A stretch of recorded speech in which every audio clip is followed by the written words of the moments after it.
ஒரு சிறிய கிராமம். அங்கே ஒரு பழைய மண் வீடு இருந்தது. இரவு 9:30 ஆனால் போதும், அந்த வீட்டில் ஒரு வாசனை பரவும். சாதம், மசாலா, வீடு சமைப்பின் நறுமணம் அந்த வீடு முழுவதும் பரவும். ஆனால் ஒரே ஒரு பிரச்சனை. அந்த வீட்டு பாட்டி பல வருடங்களுக்கு முன்பே இறந்து விட்டார். அந்த வீட்டில் இருந்தவன் 10 வயது சிறுவன் கவின் மற்றும் அவனுடைய தாய் மட்டுமே. ஒரு நாள் இரவு அவன் சமையலறை பக்கம் போனான். அங்கு சட்டென்று நின்று விட்டான். அடுப்பு சூடாக இருந்தது. பாத்திரத்தில் ஆவி எழுந்தது. அம்மா என்று மெதுவாக கேட்டான். பதிலில்லை. அந்த இரவு கவின் தூங்கவில்லை.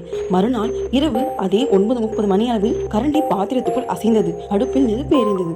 அவசரமில்லை, பயமில்லை. அந்த சமையல் அறையை நன்கு தெரிந்தவரை போல கவினின் இதயம் வேகமாக துடித்தது. அவன் அன்று இரவு சற்று பயந்து விட்டான். இருந்தாலும் ஒரு நிம்மதி இருந்தது. அடுத்த நாள் அவன் அம்மாவிடம் கேட்டான். அவள் அமைதியா சொன்னாள், உன் பாட்டி உயிரோடு இருந்தபோது ஒவ்வொரு இரவும் இதே நேரத்தில் தான் சமைப்பார்.